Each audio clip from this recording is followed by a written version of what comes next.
भारत माता की जय।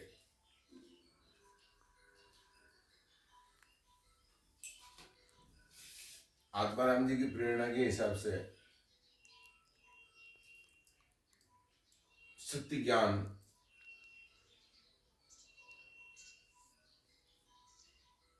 विषय पर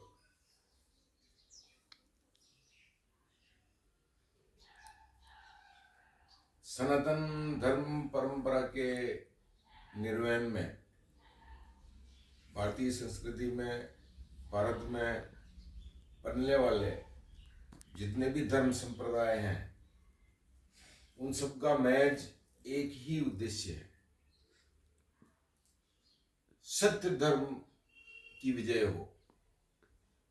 और इसी सब्जेक्ट पर हमारे वेद, पुराण, शास्त्र, उपनिषद, ज्ञानी जन, संत महात्मा सभी इसी चीज को स्थापित रखने के लिए ही कर्मों का और प्रेरणा का संदेश देते हैं। सत्य धर्म स्थापित रहना चाहिए। सनातन धर्म परंपरा में सत्य धर्म को स्थापित रखने के लिए ही भारत में जितनी भी धर्म पल रहे हैं या बढ़ रहे हैं, तो उसका सूत्र एक ही है। भक्त सत्य धर्म परंपरा के पालन में उसका एंट्री, प्रवेश, श्रद्धा, आस्था, विश्वास के मार्ग से ही सत्य धर्म और ईश्वर की पहचान की ओर आदमी बढ़ता है। इसमें भक्त के पास प्रवेश द्वार के लिए एकमात्र साधन है श्रद्धा, आस्था और विश्वास। इस श्रद्धा, आस्था, विश्वास के मार्ग से ही ईश्वर की ओर, सत्य धर्म की ओर जाने का प्रवेश मार्ग है। और इस प्रवेश मार्ग में हम भक्त जब श्रद्धा, आस्था और विश्वास के माध्यम से ईश्वर के पास पहुंचने के प्रयास में जब सत्य मार्ग की ओर बढ़ते हैं, तो उसका झंडा पकड़ने वाले जो लोग हैं, जिसे मृत्यु लोक को चलाने में कहना चाहिए राजधर्म, अभी वर्तमान में राज भी बिखरा हुआ है और धर्म भी बिखरा हुआ है। इसलिए राजधर्म को स्थापित बनाए रखने के लिए, सनातन धर्म परंपरा के निर्वहन के लिए, राज के बिखराव को और धर्म के बिखराव को रोकने का कार्य वे ही लोग कर सकते हैं जिनके पास अभी जो लोग इसका डंडा हाथ में लेके घूम रहे हैं। राज का डंडा राजनीतिक लोगों के पास और प्रशासनिक लोगों के पास, धर्म का डंडा धार्मिक प्रतिष्ठानों के पास, और धर्म के प्रति जो लोग बोलते हैं उन लोगों के पास, जो प्रवचन देते हैं या मंदिर में पूजा करते हैं या संत महात्मा हैं या हमारे जैसे भक्त जो भी हैं, जो ईश्वर के प्रति जिज्ञासा भाव से आस्था और विश्वास और उसकी पालना करते हैं। धर्म के बिखराव से और राज के बिखराव से अभी वर्तमान में धर्मराज का जो डंडा चलना चाहिए, वो धर्मराज के डंडे में अभी श्रद्धा, विश्वास, आस्था कलंकित हो रही है। इस श्रद्धा, विश्वास और आस्था अगर कलंकित हो रही है, लोगों के हृदय से अगर श्रद्धा, विश्वास और आस्था निकल गई, तो सब जगह नकारात्मकता बढ़ेगी और इस नकारात्मकता का बढ़ने का प्रभाव अधर्म की ओर जाता है। इससे लोगों में तामसिक प्रवृत्ति बढ़ेगी, इससे लोगों में ईश्वर के प्रति आस्था में कमी आएगी, और अगर ये काम हुआ तो राक्षस प्रवृत्ति के कर्म बढ़ जाएंगे। और जो आज वर्तमान में चारों तरफ जो आवाज आती है कि धर्म की हार हो रही है, सत्य की हार हो रही है, तो धर्म की हार और सत्य की हार होने का मतलब है ईश्वर का रूठ जाना। तो ये आम आदमी के लिए बहुत नुकसानदायक है, आम जीवन के लिए, सबके लिए दुखदायक है। इसलिए अभी जिनके पास डंडा है राज का और धर्म का, सनातन धर्म परंपरा में मैं पर्टिकुलर व्यक्तिगत किसी हिंदू की बात नहीं कर रहा हूँ, मुस्लिम की बात नहीं कर रहा हूँ, सनातन धर्म परंपरा के निर्वहन में सभी जाति संप्रदाय से जुड़े सारे वे सभी लोग जिनका हम आदर करते हैं, सम्मान करते हैं, जिनकी हम पूजा करते हैं और हमारे श्रद्धा आस्था विश्वास की नींव जिन लोगों पर टिकी हुई है, अगर आप निस्वार्थ भाव से ईमानदारी से अपने कर्तव्यों का निर्माण अपने व्यक्तिगत निजी स्वार्थों से उठकर, जो आम आदमी का एक लक्ष्य होता है, क्या बोलते हैं उसको, ऐश्वर्य, शोहरत, दौलत, नाम, कीर्ति, जस, जिसके लिए लोग मंदिरों में जाते हैं कि भगवान हमारे को ये दो वो दो वो दो, उन सबसे ऊपर उठकर जो राज धर्म का पालन कर राज का पालन करने वाले और धर्म का पालन करने वाले जो भी लोग हैं, उन सब लोगों को इन आम महत्वाकांक्षाओं से ऊपर उठकर निस्वार्थ भाव से जन कल्याण लोक हित के लिए अगर हृदय परिवर्तन के साथ अगर ईमानदारी से सत्य धर्म का पालन जब तक नहीं कराएंगे, चाहे वो राजनीति की किसी पार्टियों के हो, किसी संप्रदाय के, सनातन धर्म की पालना में कर्म करने वाले, चाहे हिंदू, मुस्लिम, सिख, ईसाई, किसी धर्म समाज के मानने वाले लोग हो, मैं व्यक्तिगत जैसे भी मेरे कपड़े लग रहे हैं, मेरी दाढ़ी बिड़ी हुई है, आप लोगों को नजर आ रहा होगा कि ये हिंदू है, हिंदू धर्म की बात कर रहा है। लेकिन हिंदू धर्म की बात करो, चाहे मुस्लिम धर्म की बात करो, चाहे सिख धर्म की बात करो, चाहे ईसाई धर्म की बात करो, लेकिन इन सभी धर्मों में एक ही मेन समानता, सनातन धर्म, सत्य धर्म की विजय हो पालना लक्ष्य है। और इसी पर हमारे हिंदुस्तान के पूरे भारतवर्ष के इतिहास को विश्व गुरु बनने की परंपरा के तहत विश्व गुरु मानते रहे हैं आदिकाल से। इसका कारण ही यही है, इसलिए उस कारण को जिंदा रखना है और अभी धर्म के बिखराव को और राज के बिखराव को रोकना है। तो व्यक्ति परिवर्तन नहीं किए जा सकते, उनके हृदय परिवर्तन के अंदर इस बात को सोचना पड़ेगा जो अग्रिम पंक्ति में खड़े हैं। नहीं तो आम आदमियों को उन अग्रिम पंक्ति में खड़े लोगों को पहचान करनी होगी कि ये व्यक्ति अगर स्वार्थ और अपनी व्यक्तिगत कीर्ति, लोभ, मोह, धन के लिए काम कर रहा है तो उसको वहां से हटाए। और अभी वर्तमान में जो भी राज में बैठे हुए लोग हैं और धर्म की रक्षा के लिए जो कर्म कर रहे हैं, उन सबको ईमानदारी से अपनी व्यक्तिगत महत्वाकांक्षाओं से ऊपर उठकर सोचने की जरूरत है, तभी धर्म की रक्षा हो पाएगी। अभी वर्तमान में मेरे अंदर जो ये विचार आए और आत्मा राम जी ने ये प्रेरणा देकर आप सब लोगों तक ये बात पहुंचाने के लिए जो ये कर्म करने का मुझे जो प्रेरणा मिली, इसमें मेरे भी कहीं कहीं आत्मा में ठेस लगी है।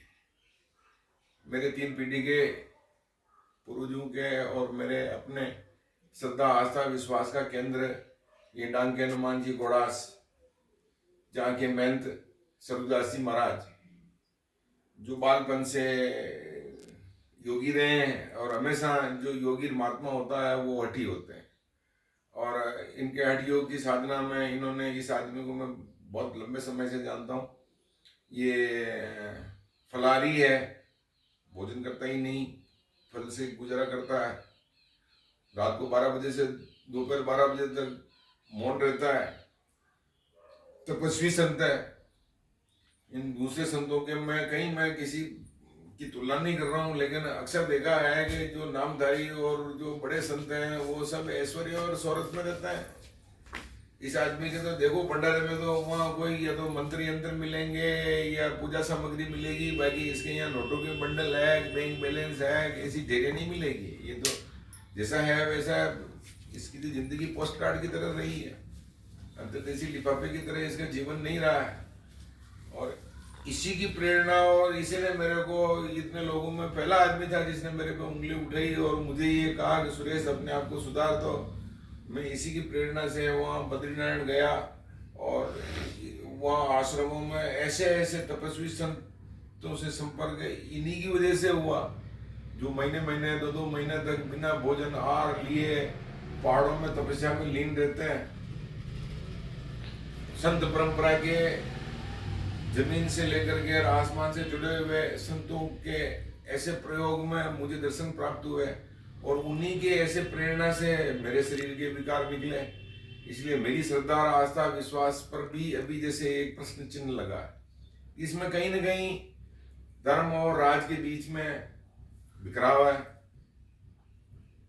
और देश में आस्था विश्वास और श्रद्धा और ईश्वर के प्रति आसक्ति का भाव अगर बनाए रखना है तो धर्म और राज को सत्य धर्म पालना में सनातन धर्म परंपरा को बनाए रखने के लिए हृदय परिवर्तन करके और सच्चाई और सत्य का साथ देना चाहिए।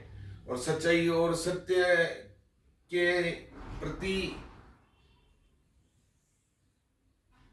व्यवस्था जब तक बनी रहेगी तब तक ही सकारात्मकता और ईश्वर के प्रति लोगों के हृदय में भाव रहेंगे, अन्यथा बहुत स्थिति विचित्र हो जाएगी।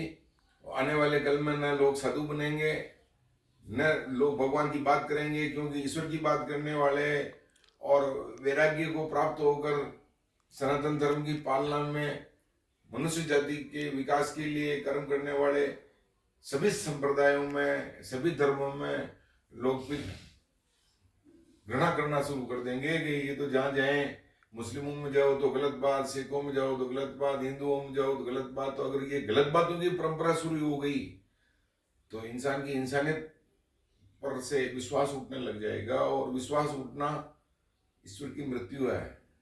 ईश्वर उठना, विश्वास का उठना इंसान की मृत्यु है। इसलिए मानवीय दृष्टिकोण और इंसानियत को जिंदा रखना है तो जिन लोगों के हाथ में डंडा है, मैं बार बार यही कहने का प्रयास कर रहा हूं कि जो लोग इसकी कमान लेके घूम रहे हैं, राज की कमान और धर्म की कमान, उन लोगों को अपने व्यक्तिगत निजी स्वार्थों से ऊपर उठकर मानवीय कल्याण के लिए ईमानदारी से अपने हृदय परिवर्तन को कर अपने शरीर में इस जीवात्मा में बैठे आत्माराम की आवाज को ऊपर लानी होगी। अपने व्यक्तिगत जीवात्मा के सुख दुख के भोगों की सोच से ऊपर उठो, तभी इंसानियत बच पाएगी। बाकी लोग कह रहे हैं कलयुग आ रहा है, कलयुग आ रहा है, कलयुग को ला कौन रहा है? आप और हम व्यक्तिगत स्वार्थों की सोच में लिप्त हो जाएंगे तो कलयुग को तो आना ही है, कलयुग कहाँ जाएगा? इसलिए 100 में से 2 ही बच जाओ बहुत है, धर्म पृथ्वी टिकी रह जाएगी। बाकी जो हालात हैं इसमें मेरी आत्मा में बहुत दर्द है, इसलिए ये निस्वार्थ शब्द निकालने हैं। ये शब्द निकलने के बाद अब पता नहीं धर्म वाले क्या सोचेंगे, राज वाले क्या सोचेंगे, इस जीवात्मा का क्या होगा, मुझे कुछ पता नहीं। ईमानदारी से आत्माराम वाली बात आप तक पहुंचे ही है, जो आपके ही हृदय में है। अभी वर्तमान में डांके हनुमान जी घोड़ास के मंत्र के साथ जो कुछ भी हो रहा है, इसमें सत्य धर्म का निर्वहन करने के लिए वास्तविकता को बाहर आना चाहिए। कानून में काम करने वाले लोगों को जो नियम है उसकी पालना के तहत उनके अंदर भी आत्माराम बैठा हुआ है, वो अपने आत्माराम को जगाए और इसमें के पीछे, पर्दे के पीछे जो लोग भी हैं उनको बाहर ला करके और आम पब्लिक की जिज्ञासा को शांत कराए। अगर आम आदमी के मन में भ्रम फैल गया तो श्रद्धा और विश्वास और आस्था का ये बहुत बड़ा केंद्र रहा है। इस मेवाड़ क्षेत्र में श्रद्धा आस्था विश्वास का बहुत बड़ा केंद्र है। यहाँ कोई दुकानें नहीं चल रही है जो यहाँ लाखों रुपए इकट्ठे हो रहे हो, यहाँ कोई पैदा नहीं हो रही है। यहाँ तो श्रद्धा आस्था विश्वास के बल पर ही ये स्थान खड़ा है, और यहाँ आस्था और विश्वास और श्रद्धा मर गई तो क्या होगा जिसका अंदाजा आप स्वयं लगाओ। क्योंकि ये कोई शहर में बसा करोड़पतियों का मंदिर नहीं है, यहाँ के भक्त कोई करोड़पति अरबपति लोग नहीं है। यहाँ तो ग्रामीण क्षेत्र के किसान मजदूर दुखी सुखी लोगों की आस्था का केंद्र है। और ये मैं तो यूं समझता हूँ कि इनडायरेक्ट रूप से ईश्वर की आस्था पर, सत्य और धर्म पर तीर का निशाना लगाया गया है। इसकी रक्षा बहुत जरूरी है। अगर गलत है तब भी बात क्लियर बाहर आनी चाहिए, और अगर सही है तो इसके पीछे छुपे लोग बाहर आने चाहिए। ये राज और धर्म में बैठे लोगों का प्रथम कर्तव्य है। इसलिए वे अपने कद और पद की गरिमा रखने के लिए और इंसानियत को जिंदा रखने के लिए इस केस में आम पब्लिक में अच्छा मैसेज बने, ऐसा रिजल्ट आना चाहिए। सबको प्रणाम।